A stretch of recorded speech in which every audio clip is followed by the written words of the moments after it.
आपको पता होगा भगत नगरिया गांव जाते हुए चंद्रशेखर आजाद पर एक बड़ा हमला हुआ।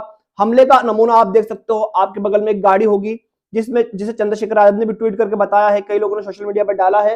ये गाड़ी देखिए आप किस प्रकार से पत्थरों से चकनाचूर हो गई है। ये वही गाड़ी है जो चंद्रशेखर के काफिले में चल रही थी। और आपको पता है जब चंद्रशेखर जी जाने वाले थे भगत नगरिया गांव, यानी कि दलित बहनों को से मिलने के बाद वो भगत नगरिया की ओर जा रहे थे, जहां पर गोली कांड हुआ था, गोली बरसाई गई थी दलितों के ऊपर। वहां पर जब जा रहे थे तो वहां के कुछ जातिवादी लोग कैसे ट्वीट या फिर पोस्ट कर रहे थे, ये देखिए। ये ठाकुर सचिन सिकंदरपुर है, ये लिखते हैं संगठन की आड़ में आतंकवादी आ रहे हैं, पुलिस प्रशासन कार्रवाई करे, इन लोगों पर माहौल खराब करने लगे हैं ये लोग। भगत नगरिया एक और है, ये क्या नाम है इसका, लेखराज, ये लिखते हैं सुनने में आ रहा है 28 तारीख को भगत नगरिया में रावण आ रहा है, आएगा गाड़ी से लेकिन जाएगा एम्बुलेंस से। साफ साफ धमकी है, हम भगवान राम के वंशज है। जब हमला हुआ तो फिर से ये ठाकुर सचिन राघव लिखता है भगत नगरिया में उन सभी योद्धाओं को दिल से सलाम, दिल खुश कर दिया सवर्ण आर्मी। और बताया जा रहा है कि कोई सवर्ण आर्मी का चीफ है जिसका नाम है पंकज धरवैया, ये कई दिन से भगत नगरिया में वहां पर तैनात था और लोगों से बातचीत कर रहा था, यानी कि उनको भड़का रहा था और कह रहा था कि जो रावण आने वाला है इसका विरोध करो, क्योंकि ये देशद्रोही है, ये हिंदुओं को तोड़ना चाहता है। किस हिंदुओं की बात करते हैं ये लोग, समझ में नहीं आता।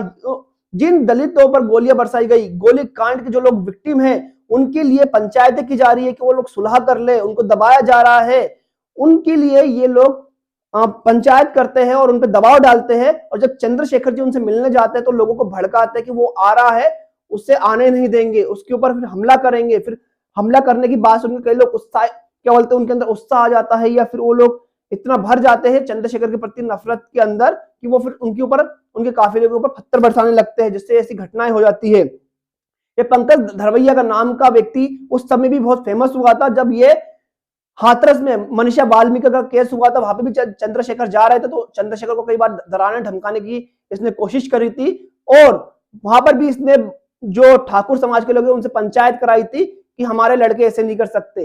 ये दलित लड़कियों का रेप होता है, उनके साथ अत्याचार होता है, उनको मारा जाता है, पीटा जाता है। तो ये पंकज धरवैया नाम का व्यक्ति सवर्ण आर्मी का कोई चीफ अपने आप को बताता है कि किस प्रकार से उन आरोपियों के पक्ष में पंचायत करवाता है, उनका समर्थन करता है, समझ में नहीं आता ये कैसी मानसिकता के लोग हैं। आप नीचे कमेंट करके बताइए।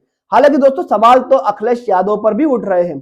अखिलेश यादव पर यह सवाल उठ रहे हैं कि पीडीए की बात करने वाले अखिलेश यादव, जब दलितों की पिटाई होती है, दलितों के ऊपर अत्याचार होता है, शोषण होता है, तो ये आवाज क्यों नहीं उठाते हैं?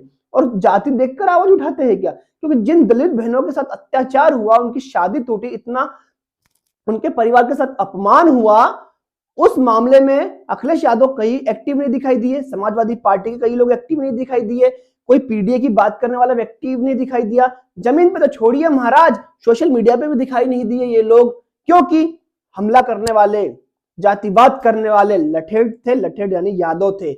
जहां यादव अपराधी होता है वहां अखिलेश यादव चू तक नहीं बोलते, क्योंकि जातीय प्रेम निकल कर आ जाता है। और हम लोग इतने अच्छे लोग हैं, जब कोई दलित किसी के ऊपर अत्याचार करता है तो हम उसको भी सजा दिलाने की बात करते हैं, चाहे वो किसी भी जाति का हो। लेकिन पीडीए की बात करने वाले अखिलेश यादव, कई सारे सोशल एक्टिविस्ट, कई सारे बुद्धिजीवी, कई बहुजनवादी जो पीडीए की बात करते हैं, पिछड़ा दलित अल्पसंख्यक की बात करते हैं, जब दलित बहनों के ऊपर अत्याचार होता है और करने वाले यादव होते हैं, या फिर कहीं पर भी उस समाज से लोग आते हैं, तो अखिलेश यादव चू तक नहीं करते। टीपू सुल्तान नाम बोलते हैं ना, टीपू भैया, वो चू तक नहीं करते, क्योंकि उन्हें जातीय प्रेम दिखने लगता है। चंद्रशेखर आजाद ने भी एक बात कही थी अपने भाषण में, जब वो दलित बहनों के यहाँ पर थे, कि चुनाव के समय पीडीए की बात करते हैं, चुनाव के समय दलितों का वोट लेने आते हैं, लेकिन जब दलितों पर अत्याचार होता है तो ये लोग कहीं दिखाई नहीं देते, कहीं पर भी दिखाई नहीं देते। और आपको मालूम होगा कि कई ऐसे मामले होते हैं जहां पर अगर यादव अपराधी होता है तो अखिलेश यादव कुछ नहीं बोलते, उनको डर है कि यादव वोट खिसक तो ना जाएगा। अरे भैया, यादव वोट तुम्हें मिलता ही कब है? अगर यादव वोट मिलता तो तुम्हारी सरकार नहीं होती यूपी में अभी। हालांकि दोस्तों अखिलेश यादव की इस रवैये को लेकर आप क्या कहोगे?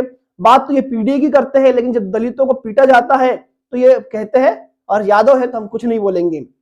मैंने एक सोशल मीडिया पे पोस्ट पढ़ी थी, बात करते हैं पीडीए की, लेकिन पीडीए जब चुनाव खत्म हो जाता है, वोट मिल जाते हैं, तो फिर कहते हैं पीटीए दलितों को। ये बात सही नजर आती है। हालांकि दोस्तों अब चंद्रशेखर ने भी एक ट्वीट करा था, ये वाला, जो भगत नगरिया गांव जा रहे थे गोलीकांड के लोगों को न्याय दिलाने के लिए और उनके ऊपर उसी रास्ते में हमला हुआ था। वो कहते हैं कि जो यूपी की कानून व्यवस्था है ये बहुत ही निम्न स्तर की है, ये पूरा जंगल राज बन चुका है। हम तो कहते थे कि लालू के समय में जंगल राज है या फिर पिछड़ों की सरकार रहती तब जंगल राज होता है, नहीं, असली जंगल राज है यूपी में योगी आदित्यनाथ की मुख्यमंत्री रहते हुए। ऐसा चंद्रशेखर आजाद बताते हैं और कहते हैं कि हम डरेंगे नहीं, झुकेंगे नहीं, लड़ते रहेंगे। हालांकि मैंने आपको बताया इस वीडियो में कि चंद्रशेखर पे हमला करने में किन लोगों का हाथ हो सकता है, कौन लोग हो सकते हैं जो हमलावरों को उकसाते हैं, वहां पर जाते हैं और बड़ी बड़ी बातें करते हैं, दलितों के प्रति नफरत पैदा करते हैं, चंद्रशेखर भीम आर्मी के प्रति नफरत पैदा करते हैं, फिर इस वजह से चंद्रशेखर पे गोलियां भी चलती है और पत्थर भी बरसते हैं। नीचे कमेंट करके अपनी राय दीजिए कि आप अखिलेश यादव और ये जो अपने आप को सो कॉल्ड सवर्ण इन्फ्लुएंसर या सो कॉल्ड अपने आप को सवर्णों के एक्टिविस्ट, आरएसएस चीफ का चीफ हो या फिर सवर्ण आर्मी का चीफ हो बताते हैं, इनके लिए आप क्या कहना चाहते हैं, कमेंट जरूर कीजिएगा।